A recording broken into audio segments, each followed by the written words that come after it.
آخر حسین ماں ہوں بولی میں پھیلاؤں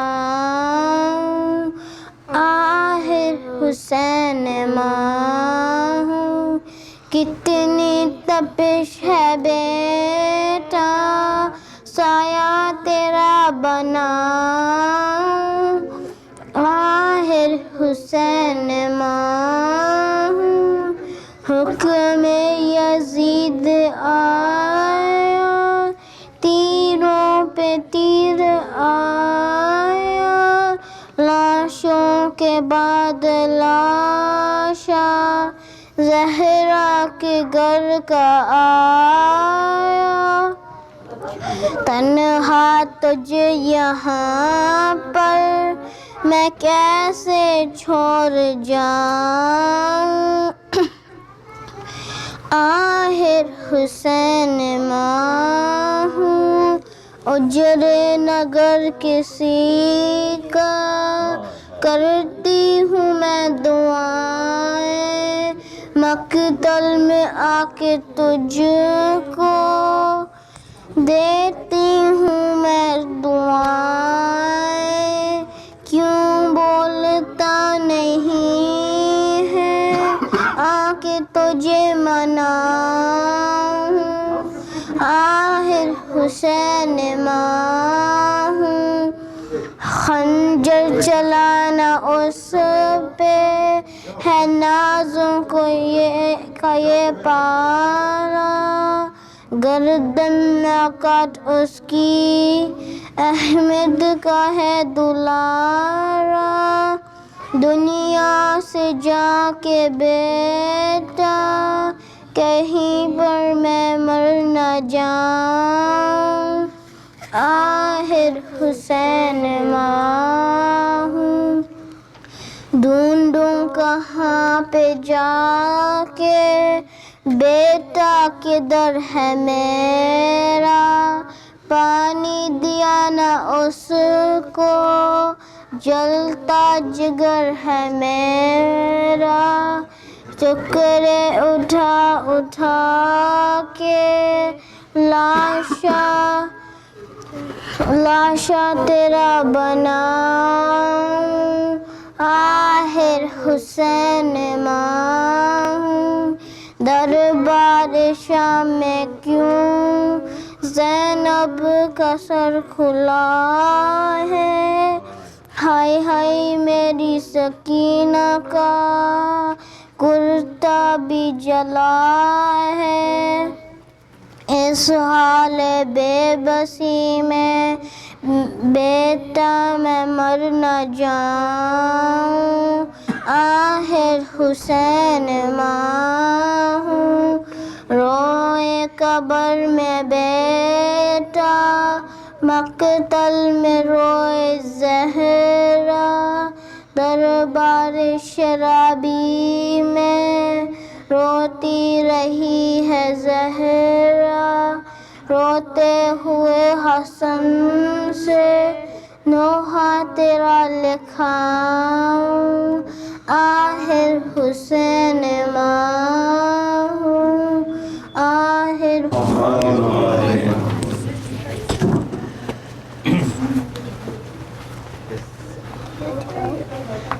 محمد وعلى محمد صلى اللهم صل على محمد وعلى محمد.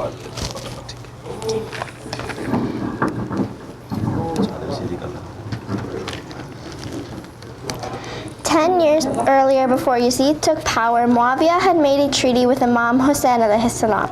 He called for his son Yazid and gave him his final will. My son, I have made a kingdom for you. I have collected all the wealth in the lands, and I have removed anyone standing in your way. But be careful. As soon as I pass away, get the allegiance from these 4 people. When Muawiyah passed away, his governor asked Imam Hussein for allegiance. Imam then said to the governor, I am Hussein, son of Ali alayhi salam and Fatima alayhi salam, the grandson of the Prophet of Allah sallallahu alayhi wa alihi wasallam. Revelation came down in my household. How can I give my allegiance to a man like Yazid who openly drinks wine and kills innocent people? The enemy wanted to start the war in the eve of the night of Muharram, but Imam asked for a delay till the next morning to worship all the night for the last time. When Imam himself was ready to fight, he saw his 6-month-old baby Ali Asghar is also demanding shahadat. Imam brought his baby to the enemy and asked for some water for him, saying, "You want me but not this baby, so give him some water." The words of Imam were not finished when a deadly poisoned arrow from enemy pinned the baby's neck to the arm of his father. Imam looked at his baby in his arms and said, "O Lord, your Hassan has offered whatever you have given him. Bless me by the acceptance of this sacrifice."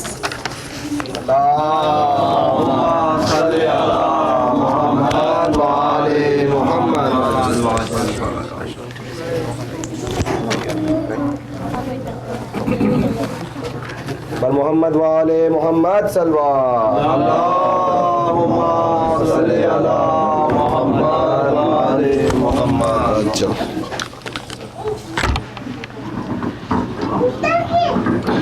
اللهم صل على محمد وعلى محمد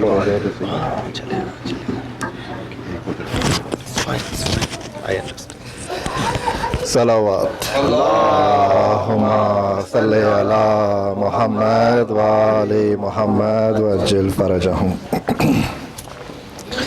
فاتحة.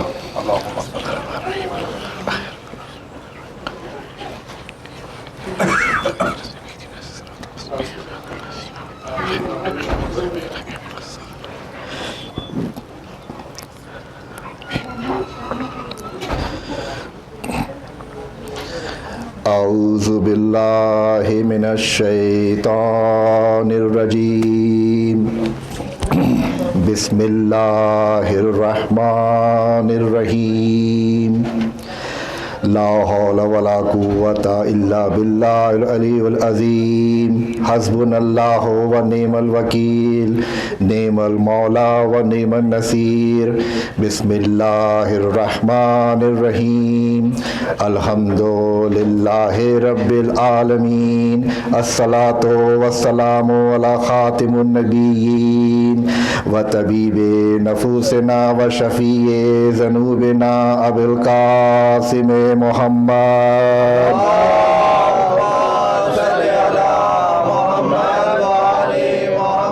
الصلاة والسلام على أهل بيته الطيبين الطاهرين المعصومين المظلومين. أذهب الله عنهم الرجس وطهرهم تطهيرا.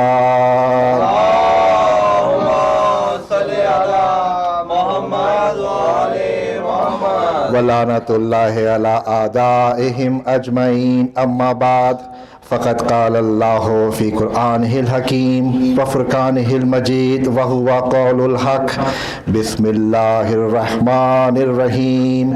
وما أرسلنا من رسول إلا ليطاع بإذن الله ولو أنهم إذ ظلموا أنفسهم جاءوك فأستغفروا الله وأستغفر لهم الرسول لوجدوا الله توابا رحيما. صلوات. اللهم صل على محمد وعلى محمد وعجل فرجهم. I have the honor and privilege to recite the 64th verse, 64th ayah of the 4th chapter of Quran, Surah Nisa. The meaning of this ayat is, and in no way have we sent any messenger except that he should be obeyed by the permission of Allah. And if, as they have done an injustice to themselves, they had come to you, the Prophet, so had asked forgiveness from Allah, and the messenger had asked forgiveness for them. Indeed, they would have found Allah superbly relenting, ever merciful. Salawat. Allahumma salli ala Muhammad wa ali Muhammad wajil farajahu.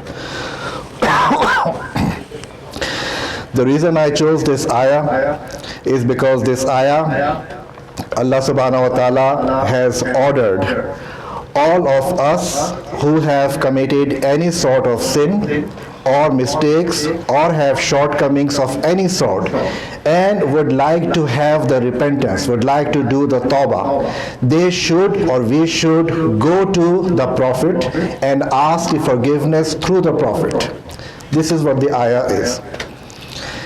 When Allah subhanahu wa ta'ala has ordered this in the ayah, He did not mention to go to the Kaaba. He did not mention to go to Himself, the Allah subhanahu wa ta'ala Himself.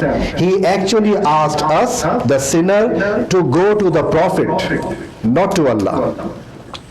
There is wisdom behind it. There is absolutely, Allah subhanahu wa ta'ala always, He does something which definitely has wisdom behind it.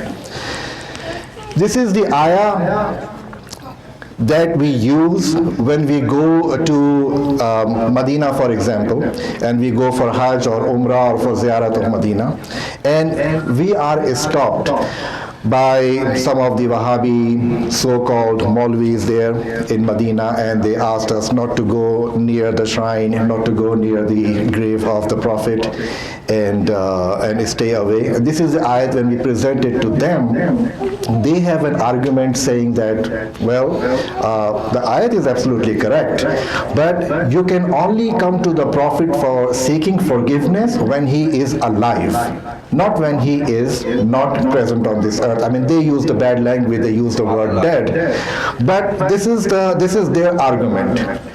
And their argument then continues that this is the bid'ah in Islam, this is actually an addition in Islam, and none of the Sahabi has ever performed any visit to the grave of the Prophet. Therefore, this is bid'ah, this is the addition, and therefore it is not allowed, and you should not come to the grave of the Prophet to seek the forgiveness of your sins and shortcomings. Please recite a loud salawat again.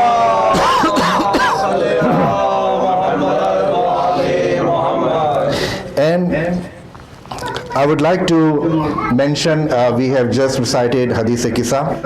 Hadith Kisa, the narrator of Hadith Kisa is the great companion, Janab Jabir ibn Abdullah al-Ansari. I'm jumping from this topic to this topic for a very basic reason. That the companion, Janab Jabir ibn Abdullah al-Ansari, was the first companion ever visited the grave of Imam Hussain alayhi salatu wassalam. So this is our argument back to them, that you are asking us that if there is any companion ever visited the grave of Prophet, this is the companion. Now this companion has visited the grave of the Prophet. Now this companion, Janab Jabir ibn Abdullah al-Ansari, is one of the great companions of the Prophet. He was gifted two main and major gifts in his life. First was this Hadith Kisa, of course, and second is the visitation of the holy grave of Janab Imam Hussain alayhi salatu wassalam. Allahumma salli ala Muhammad wa ali Muhammad. And as I mentioned yesterday, that whoever starts a good deed in his life, first time ever, whoever does those good deeds afterward, that first person who has started the deed, it's the grave of Imam Hussain alayhi salam, will of course be rewarded, and the same amount and same quantity of reward will be given to Janab Jabir ibn Abdullah al-Ansari. So now I want to ask you, the number of pilgrims who go to Iraq every year only on the Arba'in occasion, just on the Arba'in occasion itself, more than 30 million, I guess, maybe more, it's difficult to count, but definitely more than 30 million. So just imagine the status of Janab Jabir ibn Abdullah al-Ansari, that he is getting the rewards, not only visiting the Imam Hussain alayhi salatu wasalam for the first time ever, but he is also getting the rewards of all the Mu'mineen and whosoever else, Christians, Jewish, Hindus, non-Shias, whoever go and visit the Imam Hussain alayhi salatu wasalam, those rewards are also being multiplied and been given to those people who are visiting them, as well as the companion, Janab Jabir ibn Abdullah al-Ansari alayhi salatu wasalam as well. Muhammad balantar salawat. Allahumma salli ala Muhammad wa ali Muhammad wajil faraja. If you go back to the history, after 1 year of being imprisonment of Janab Zainab Salamullahi, our fourth Imam, when they were set free from the prison, they went to the Karbala, of course. When they arrived into Karbala, the history says that they arrived maybe a few minutes, maximum half an hour according to our new time system now. They arrived like half an hour later than Janab Jabir ibn Abdullah al-Ansari.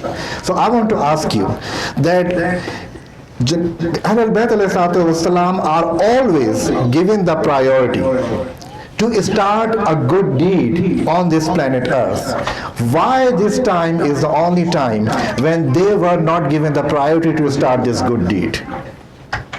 Why Janab Jabir ibn Abdullah al-Ansari started this good deed? And I answered this question previously to answer all those people who are objecting us that, why do you visit the holy graves in your life? Why do you feel the need of visiting the holy graves? And this is a bid'ah. There is no history ever that any companion ever visited the graves. This is the proof. This is our argument that Janab Jabir ibn Abdullah al-Ansari visited the grave. So you better now shut up and let us do our visitation and get the reward from Allah subhanahu wa ta'ala. Subhanallah, subhanallah, subhanallah. Those people who have the red scarves, red rumal on their shoulder, they are the ones who have no knowledge at all about Islam. They just stand and try to guard all of, to protect the graves from us reaching to them.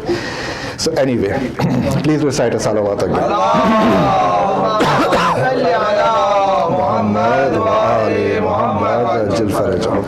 So this is actually the reason why Arba'in has so much importance, to go there. And speaking of Arba'in, all the adults and the grown-ups, of course, they know the value and importance of Arba'in. I'm talking to the kids now, that Arba'in has such a great importance. If I say that the event of Karbala is not less important than the event of Ghadir, I'm not wrong. Event of Ghadir is as important as the event of Karbala, or event of Karbala is as important as the event of Ghadir. In Ghadir, we had the opportunity to have the religion completed. And it is completed forever, not only on this earth, not only until the universes existed, but even after the universe's existence. Like when we go to the heavens or whoever else go to the hell, the religion is completed. And that was completed on the day of Ghadir. That completed religion needs a sort of protection. When our Anbiya, when they came, 124,000 Anbiya, they tried their level best. They all were masoom. They all were infallibles. They never made a mistake in their life whatsoever. And they were born as infallible masoom prophets. They tried their level best, but us, the human beings, we of course did not take the message properly, and we continue to do whatever we wanted to do. We continue to commit the sins. We continue to stay away from the religion. Allah subhanahu wa ta'ala had chosen this way, the event of Karbala, for us to get the message inside our senses, and to be able to protect the religion only through this event of Karbala. Now if you ask a Shia Mu'min that you can do all sort of things, can you take away the love of Ahlul Bayt from your heart? He would say no. You can kill me. You can put in fire. You can do whatever you want to do to me. But you can never take away the love of Abbas from my heart. This was never happened before. There were few incidents in the life of prophets. There were few incidents in the life of even the last holy prophet. They were good companions. But not in majority. Not in majority. The majority of the people who are following Abbas, they have this purity in their heart, and I can say it with full authority that we all have the purity in our heart of the love of Abbas, and this only happened through the event of Karbala. This was the protection. This is how Imam Hussain protected the religion. And how did he protect it? I'm not doing them aside now, but he gave away all he had. Imam Hussain gave away all he had. The family, the wealth, children, ladies, parda, the chadar, he gave away everything whatsoever he had. In response to Allah subhanahu wa ta'ala, what would he give back to Imam Hussain alayhi salam? These are the statuses and these are the values that Allah subhanahu wa ta'ala has given to him that I'm going to tell you now. In Islam, I'm talking to the kids now, grown all know that. In Islam, eating dust, clay or soil is absolutely haram, absolutely forbidden. You cannot eat dust, you cannot eat clay, it is haram. And whenever you do any action which is haram, your prayers, your actions, the good deeds are not accepted for the next 40 days. That's another importance of the word 40, the figure 40. Anyway.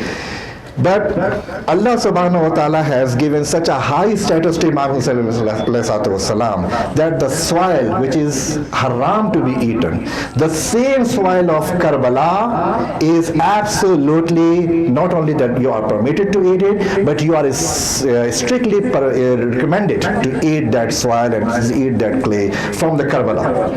And it is called Shafa, it's called Khaki Shifa. It gives you the healthful benefits if you are sick, if you have any sort of illness, and if you eat, maybe just you touch the Karbala, Khaki Shifa, and just put it on your tongue.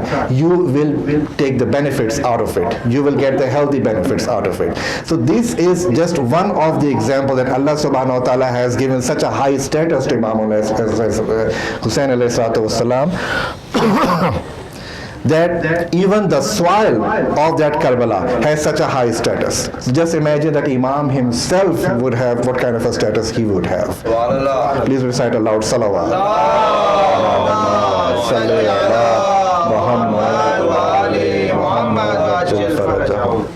And speaking of protecting the religion, I would like to mention one more thing, that it is the quality or attribute of an Imam to protect the religion. If I say that a leader is drinking alcohol, he is doing a lot of bad things, would I go and fight with him? I wouldn't do that. Why I wouldn't do that? He's drinking alcohol, Yazid was drinking alcohol, so do you think that Imam Hussain would go and fight with Yazid just because of these little things? No, he wouldn't do that. When would he fight? When does Imam fight? When does he fight? He fights when the religion's protection is on the line. When religious protection is needed to be protected. Yazid, what he did, he actually said on numerous occasions that there is no Islam, there is no Wahi from the angel Jibreel. None of the Prophet ever came, Nauzubillah. So we don't really need to follow Islam. And he actually attacked Asuluddin by saying all this. So whenever there is an attack on Asuluddin, Masoom needs to take the action, regardless of that. So that was one of the incident when Imam Hussain actually took the action. Imam Hussain knew everything. He was in full authority. He is representing Allah subhanahu wa ta'ala like in a second. Not just the Yazid, the whole army would be destroyed in a second. He actually showed his power. One of the soldier of Yazid's army came to Imam Hussein and disrespected him and said, in his language, said, "Oh Hussein, look at yourself now. You're all surrounded by us. You're so helpless. You're so powerless. You cannot do anything." You know what did Imam Hussein did? He, with the power, with the authority of Imamat, he rose his hand. And his hand is stretched. And what he did, he put two fingers on his nostrils and lifted him from his horse all the way up to the cloud. And then dropped him on the horse. And said, "This is what I am. This is what my authority is. Now go back. I'm not here to show my power and authority. I'm here to protect the religion." Subhanallah, subhanallah. Please recite a salawat again.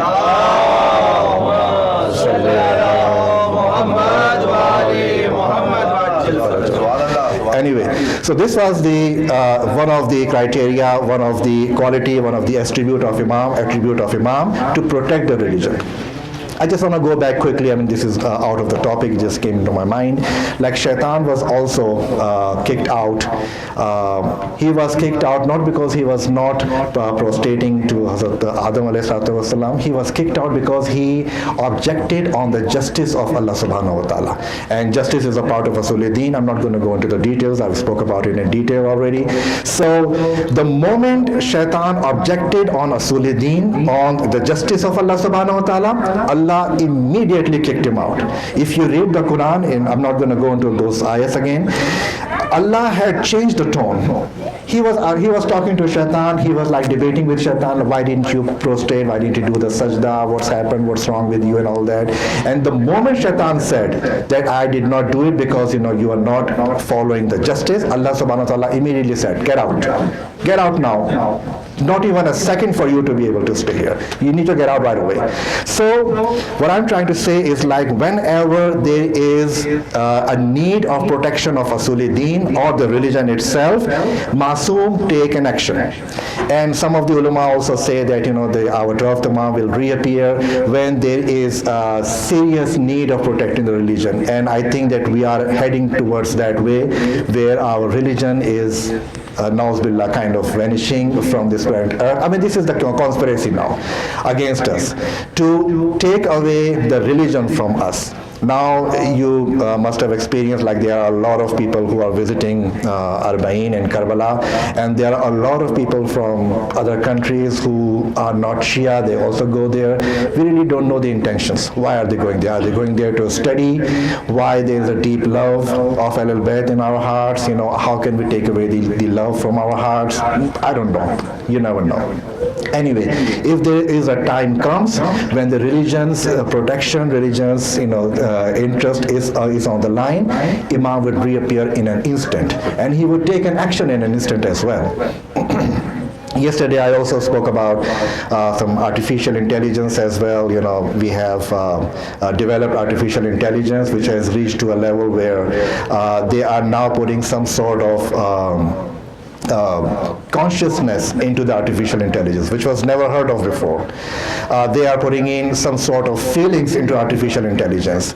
Now, I'm just going to ask you a simple question. Let's say there is a robot who is developed to fight in the battlefield, and if that robot is developed with an artificial intelligence having the feelings and the consciousness to fight you, wouldn't that be the scary thought? How can you fight back unless you have the same level of technology with you? Now, if the time comes, there is no need to worry about. I mean, it's a good idea for all of us, regardless, to study about those technologies and be able to help the humanity. Now, I'm not talking about Shia, Sunni, Muslim, Christians. I mean, this is a matter of humanity and the people who are planning to harm the humanity. We, as a Muslim, Christians, Jewish, Hindu, we all are one in this matter. We all need to protect our planet. We all need to protect ourselves and our race as humanity. Anyway, when the time comes like this, don't feel bad at all that we are helpless. Probably we are way behind the technology. Imam would reappear instantly. It would take care of all these issues. There is absolutely nothing to worry about at all. It's a good idea to learn, but like if you can't do it, there's nothing to worry about it. Our Imam is there and he is absolutely helping us. Someone said that, I'm actually going out of my topic, but quickly. Someone said Shaitan can, take away from whatever we were doing, when Shaitan can do all this, and how come Imam is not helping us? Well, if Shaitan, being invisible, can take away from whatever we were doing, don't you think Imam, by being invisible to us, can help us and keep us on our right path? Definitely can. Definitely can. Imam has a lot more authority and power than Shaitan. Shaitan has nothing in front of our Imam alayhi salatu wassalam. Allahumma salli ala Muhammad wa ali Muhammad wa ajil farajahu. Anyway, this Arba'in is actually a part of our life when we go there to regain the strength that we have in our hearts for the love of Ahlul Bayt, to be able to do the oath, to refresh the oath that we had with our Imam alayhi salatu wassalam. And when we do that, we feel the energy in our hearts to do that. There is one last thing, that this pilgrimage is also a sunnah of Janab-e-Sayyidah Zainab Salamullah alaiha as well.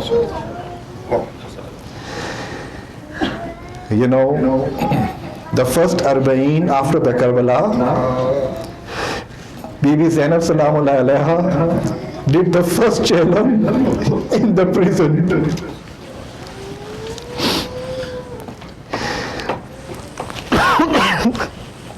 That was the first Chehlum ever of Karbala, and they did not even have the permission to cry for her brother. That was the first Chehlum ever.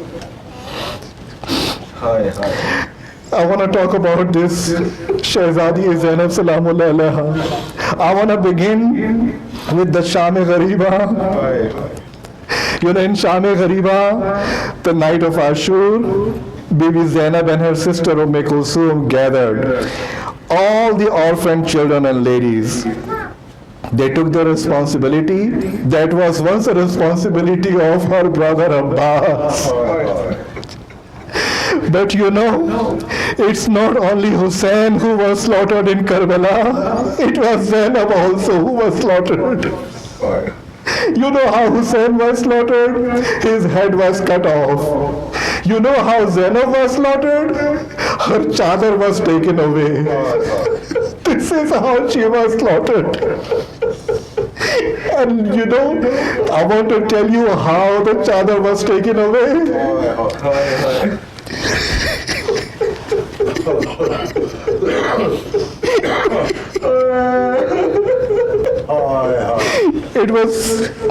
It is so painful for me to describe. After all the tents were burned, army of Yazid looted everything, including the chadars of all the ladies of the family, except for Zainab. As no one has the evil strength to snatch off because of Zainab's personality. That's when a Yazid army soldier named Holy stepped up. Lanatullah alayh. You know what he did? He tried to take the chadar of Zainab using pointy spear. Neza istemal kiya usne. He used a pointy spear to take the chadar of Janab Zainab Salamullah alayha. But Zainab, she is a daughter of Ali. She is a daughter of Fatima. Would never let the chadar go like that. You know what that evil-hearted Holy did? He looked around and found a big stone. He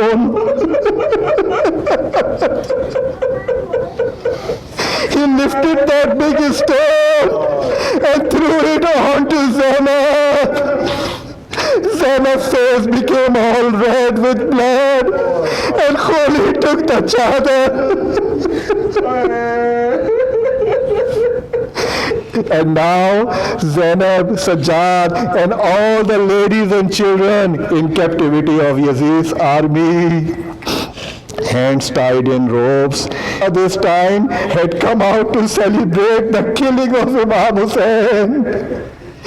Bibi Zainab addressed them eloquently and boldly and said, "You should know that you have committed a very evil deed and have prepared hellfire for your next life, because of which Allah's anger is with you. Do you realize whom you have killed, whom you have plundered? Do you know you have engulfed yourself in calamity? Do you realize which children you have tortured? You have killed the one who was after the Prophet, the best in the entire world. You have earned for yourself the fire hell." When people heard this, there was an uproar and wailing and weeping, and the women started to beat their faces and rend their hair in grief. The kafla continued, the caravan continued. I want to talk about one woman, one lady named Shiri at this point.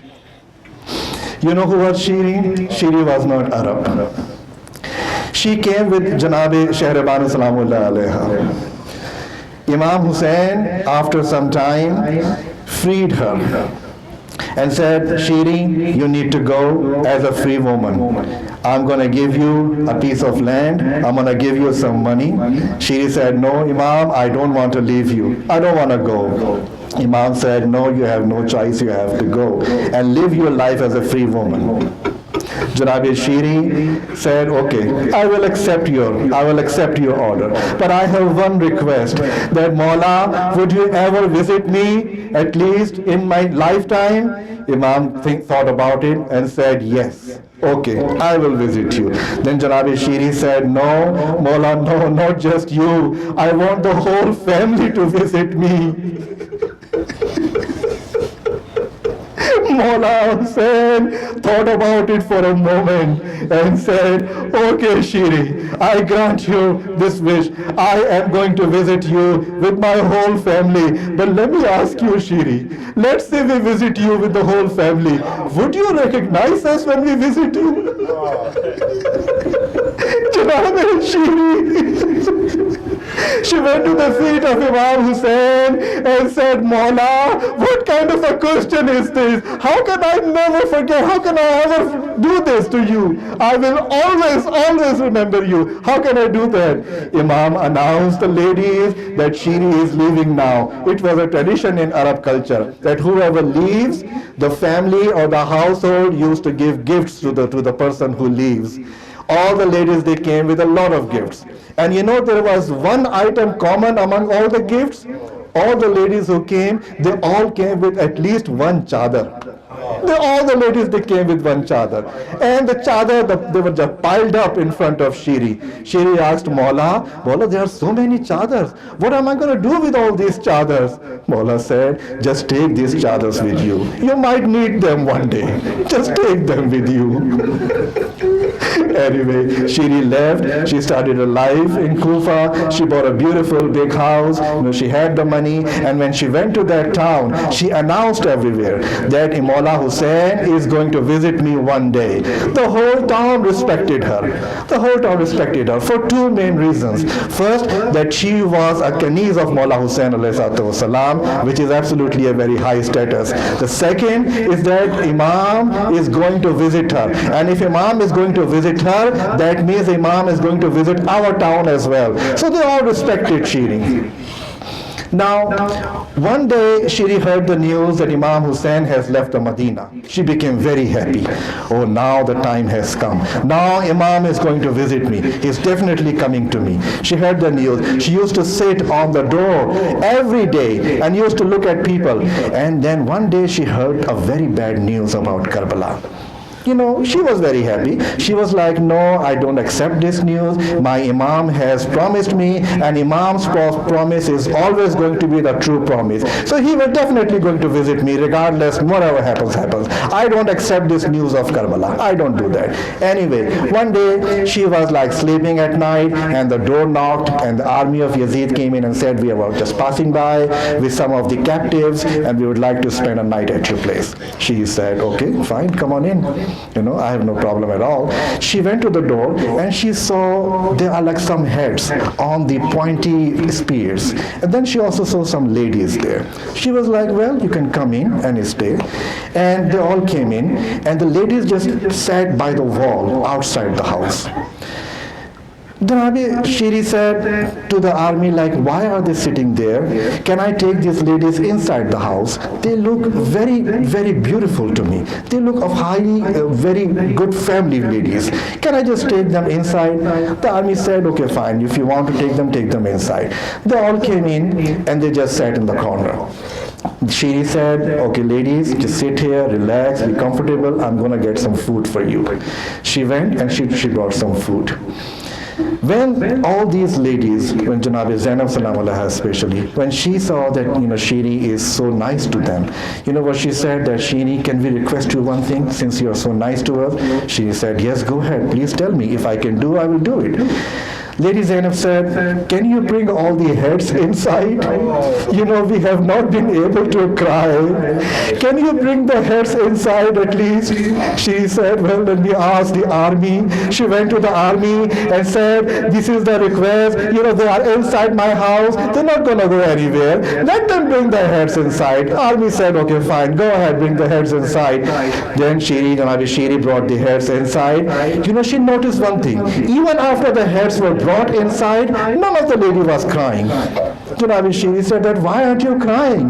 The lady said, well, we are not allowed to cry. Can we cry? Janab Shiri said that this is my house. You are in my protection now. You can cry as much as you want to. You can do matam as much as you want to. But please grant my wish. Please do one dua for me. I heard the captive's dua is always acceptable. The lady said, okay, what is your dua?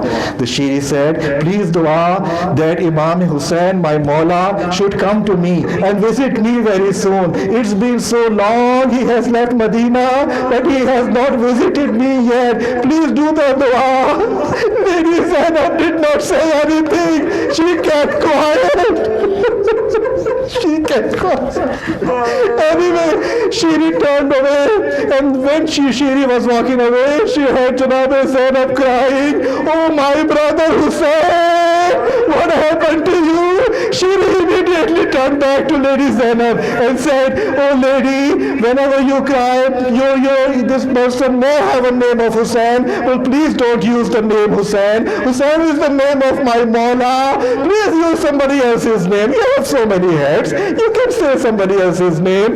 Lady Zainab said, okay. Then Lady Zainab said, oh my brother Abbas. Oh my brother Abbas. Shiri immediately said, oh lady, why are you using the word Abbas? Why are you using the name Abbas? He's also my Mawla. Please don't use this name. Use somebody else's name.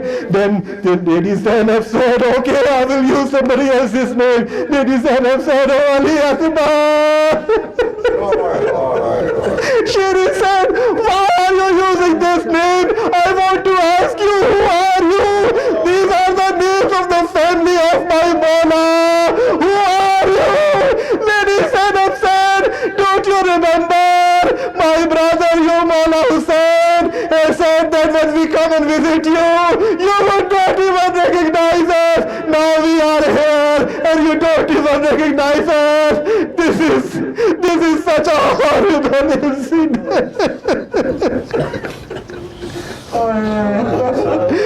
The journey from Kufa to Sham was long and took many days, in fact weeks. The ladies and children were exhausted as they suffered the scorching sun and cold nights. And there was one more responsibility of Syeda Zainab. Whenever there is a child who falls from the camel or from whenever the child used to die, it was the responsibility of Syeda Zainab Salam alaiha to dig the grave and bury that child. And you know how she used to bury? She used to dig the grave by her hands.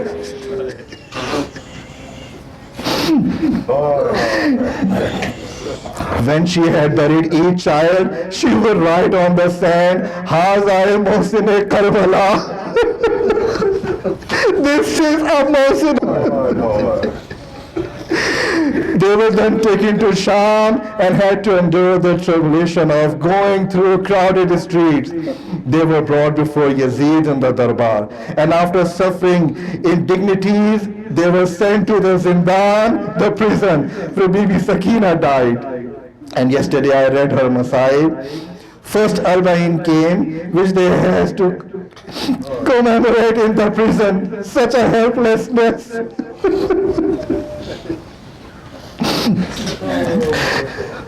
When they were finally released,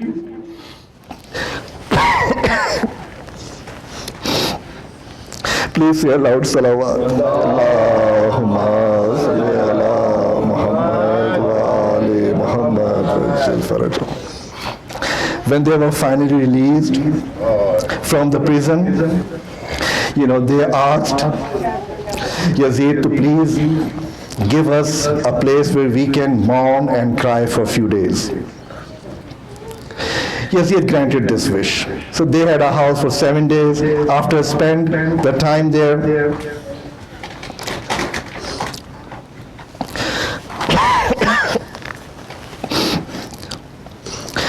after spend about 7 days, they went to the Karbala.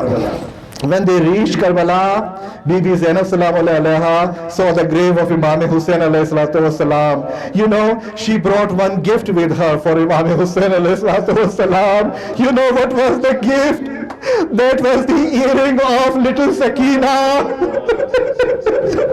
She placed those rings on the grave of Imam Hussain and said, "Oh brother Hussain, this is the only gift I can bring to you."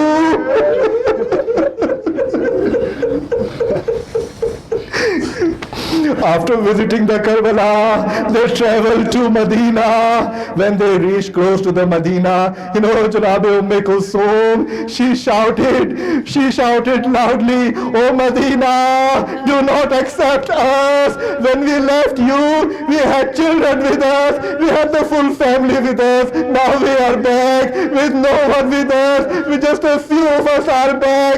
Oh Medina, do not accept us. Do not accept us." And Imam Sajjad alayhi salam ordered someone to raise 2 tents at the border of Medina and told them to bring all the people from Medina. They went to the Medina and told Janab Sughra that your family is back. They're outside the city. Just go and visit them. Janab Sughra salamullah alaiha, she came and she visited them. And she started to look around and said, Bibi Zainab said, "What are you looking for?" Janab Sughra said, "Well, I am looking for everybody except for few people who are missing from this caravan. Where is my sister Sakina? Where is my brother Ali Azra?" Bibi Zainab said, "No, we have to leave them behind, close to your father." Janab Sughra heard that. She fell on the floor.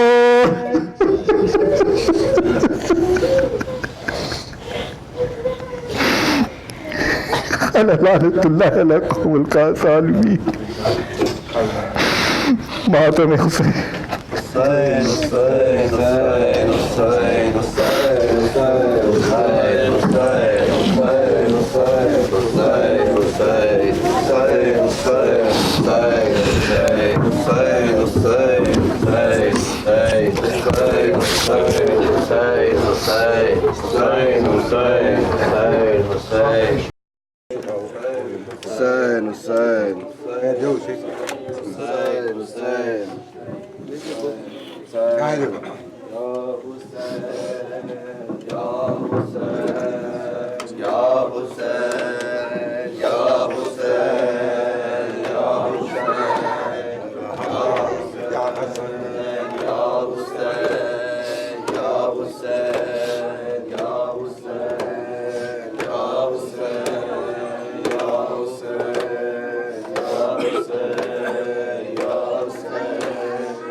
تیرا نالا کا یہ روزہ ہے کوئی طوفہ شام کرا نہیں ذرا بھی جا شرما نہیں نہ رکھ اب چادر بازو پہ تو نیلے داغ چھپا نہیں زہرا کی جا شرما نہیں نہ رکھ اب چادر بازو پہ تو نیلے داغ چھپا نہیں زہرا کی جا شرما نہیں جو چادر اجلی تھی تیری رنگ اس کا کیسے لال ہوا جو چادر اجلی تھی تیری رنگ اس کا کیسے لال ہوا اب سر پہ تیرے شہزادی اب سر پہ تیرے شہزادی وہ کیوں موجود رہتا نہیں زہرا کی جا شرما نہیں نہ رکھ اب چادر بازوں پہ تو نیلے داغ چھپا نہیں زہرا کی جا شرما نہیں نہ رکھ اب چادر بازوں پہ تو نیلے داغ چھپا نہیں زہرا کی جا شرما نہیں 18 جو تیرے بھائی تھے کس بات پہ تجھ سے رٹ گئے 18 جو تیرے بھائی تھے کس بات پہ تجھ سے روٹ گئے وہ شہزادے کیوں ساتھ نہیں وہ شہزادے کیوں ساتھ نہیں کیوں ساتھ تیرا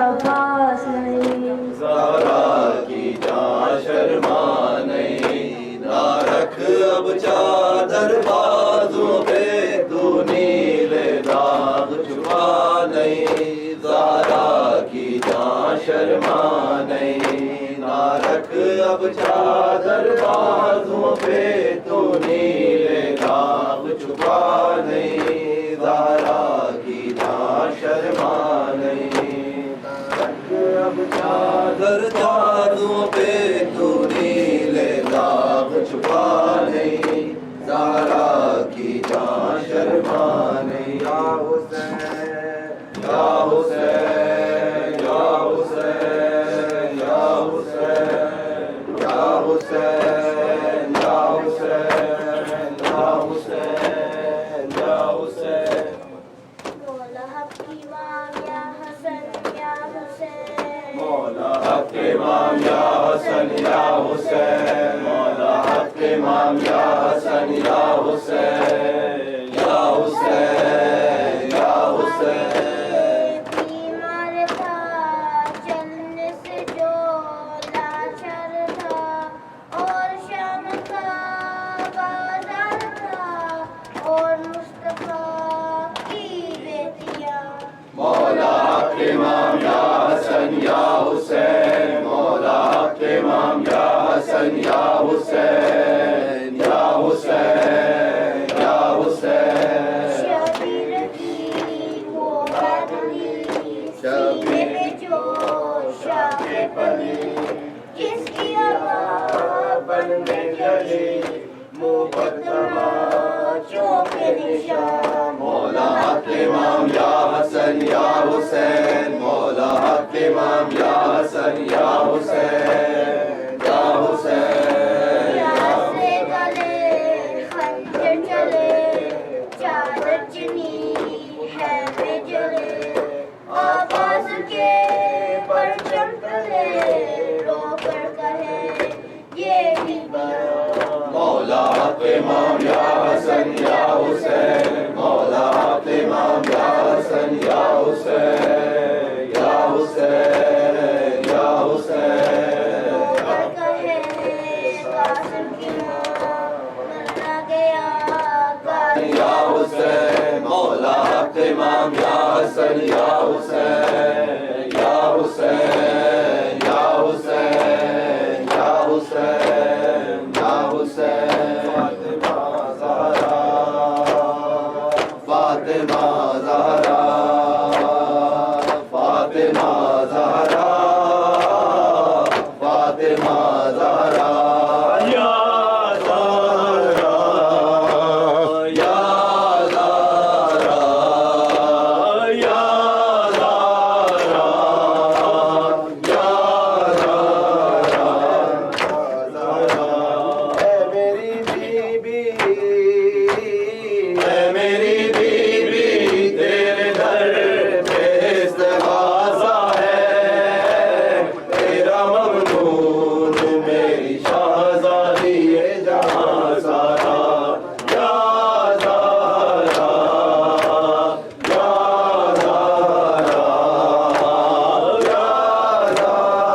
مقروض آسمان والے تیرا مقروض ہر سکم در ہے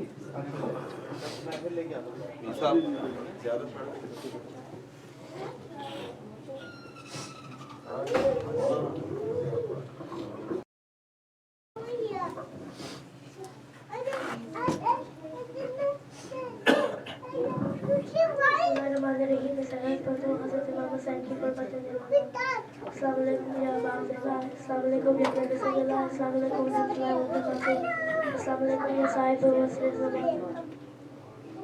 علمان علمان علمان السلام علیکم یا خلیفۃ الرحمن اجل اللہ تعالی فرجہ صلی اللہ تعالی مدرجہ ظہورہ و رحمۃ اللہ وبرکاتہ اللهم صل علی محمد وعلى خواجہ امام زیارت امام زمانہ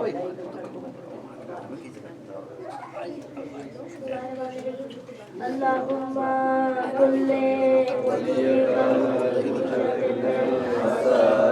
صلواتك عليه وعلى آله في هذه الساعة وفي كل ساعة وليا وحافظا وقائدا ناصرا ودليلا معينا حتى تسكنه أرضك طوعا وتمتعه فيها طويلا برحمتك يا أرحم الراحمين اللهم صل على نعرے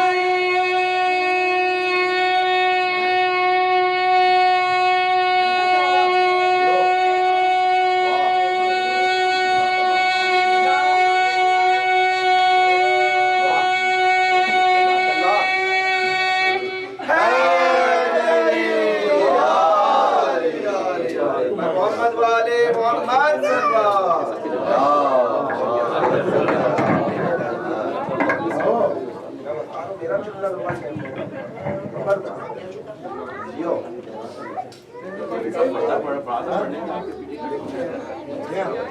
بڑے لوگوں کو مار کیا فرادہ پڑھ لیں لیکن آگے آگے بڑھ کے بسم اللہ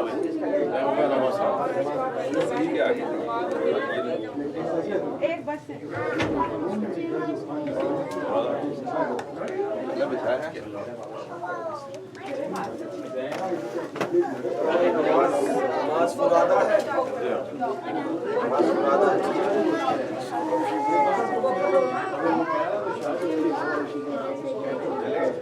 دو کافی ہو گیا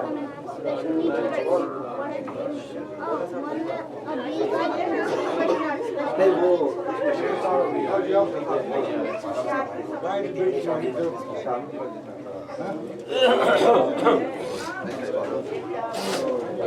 موسا بھائی